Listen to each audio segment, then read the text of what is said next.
Hello दोस्तों, आज का हमारा टॉपिक है वायरस।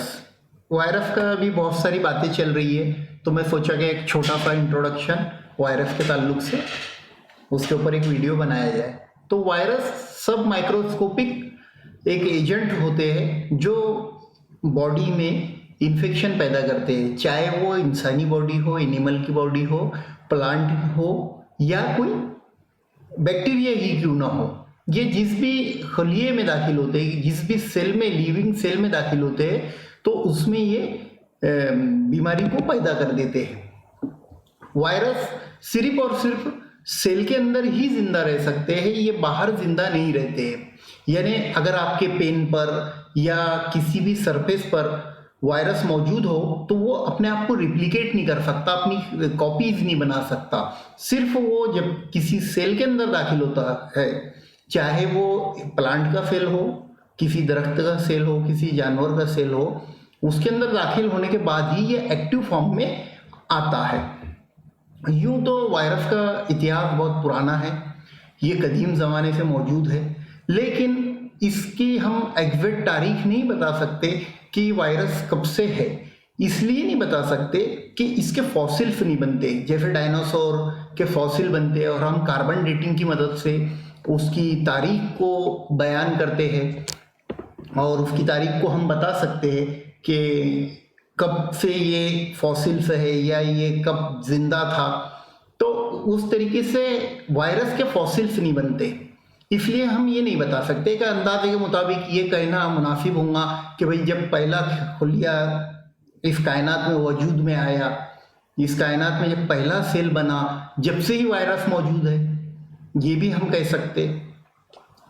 1966 में international community on taxonomy of virus ICTV इसका गठन हुआ और उनके तरफ ये जिम्मेदारी सौंपी गई कि आप इस दुनिया में पाए जाने वाले तमाम वायरसेस के डाटाबेस तैयार करें, इनकी जीनोम सीक्वेंसिंग करें और अपना एक डाटा बनाएं। अभी तक के ICTV ने 6500 से ज़्यादा वायरसेस का डाटा इनके पास में मौजूद है। ये रोज़ाना इसके ऊपर हमेशा काम होते रहता है ICTV का।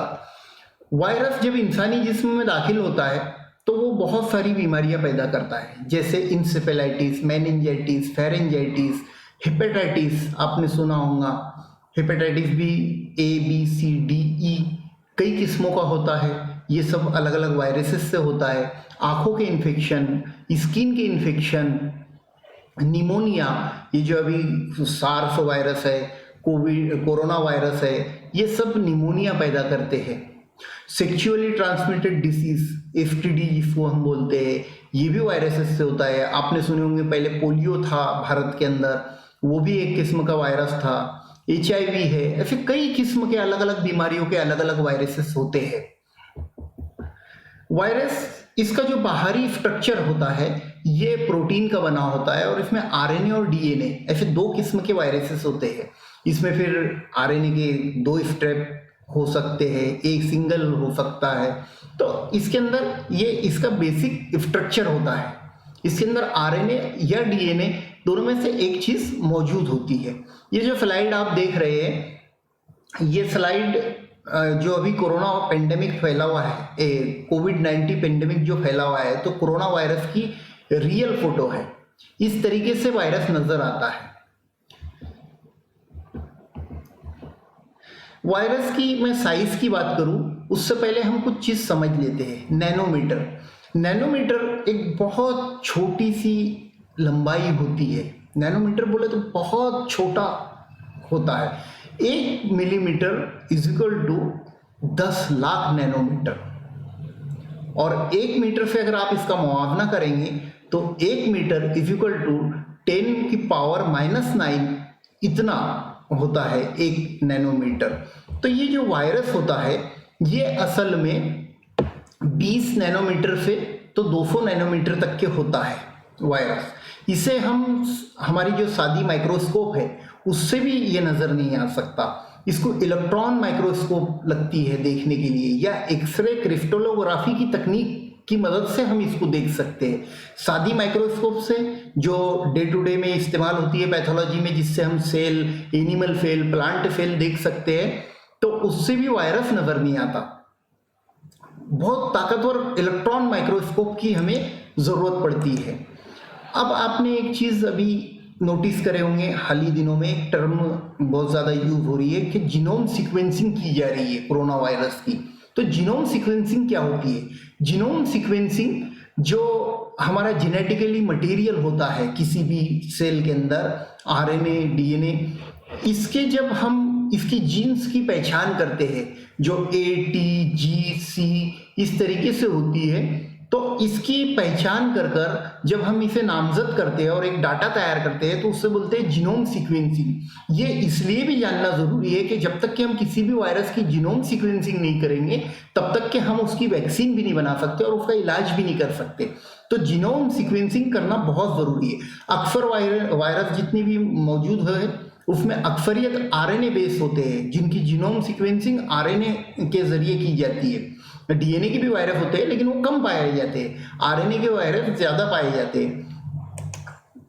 तो और एक चीज आपने सुनी होगी कि जेनेटिक म्यूटेशन। जेनेटिक म्यूटेशन क्या है कि कोई भी वायरस अपने आप को म्यूटेट करता है, यानी वो अपने आप को तब्दील कर लेता है। आम अल्फाजों में उसको समझना चाहेंगे तो तब्दील कर लेता है। जब ये वायरस, मैंने जैसे पहले बताया था कि सेल में जाते हैं तो सेल में जाने के बाद में अपना रिप्लिकेट करते हैं, अपने जैसे दूसरे वायरसेस बनाते हैं। तो उस बनाने की सीक्वेंस में क्या होता है कि कई बार ये म्यूटेट कर जाते हैं, कुछ अलग बन जाता है। जब इतनी तादाद में बनाए जा रहे हैं तो कोई वायरस अलग बन जाता है। ऐसा ही हुआ कोरोना वायरस के केस में। ये पहले ही चमगादड़ों में पाया जाता था, इससे इंसान को कोई खतरा नहीं था, मगर हुआ ये कि इसने अपने आप को म्यूटेट कर लिया और ये इंसानों में तकलीफ देने लगा।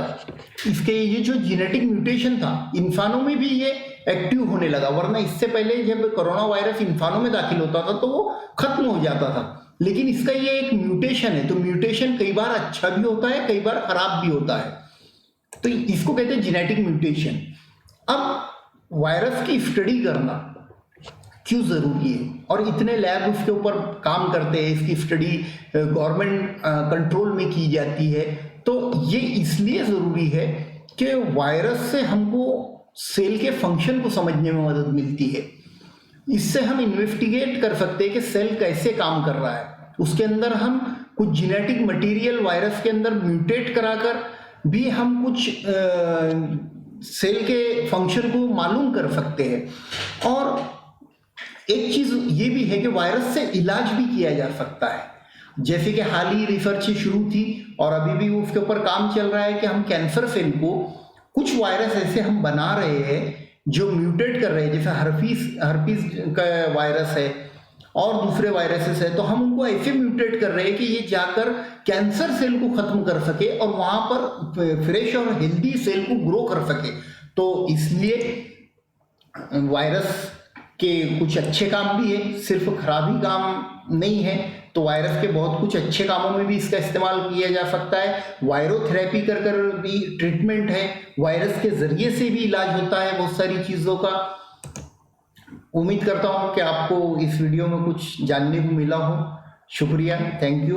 वीडियो को लाइक कर दीजिए, चैनल को सब्सक्राइब कर दीजिए और अगर वीडियो अच्छा लगा तो इसे आगे फॉरवर्ड कर दीजिए। Thank you.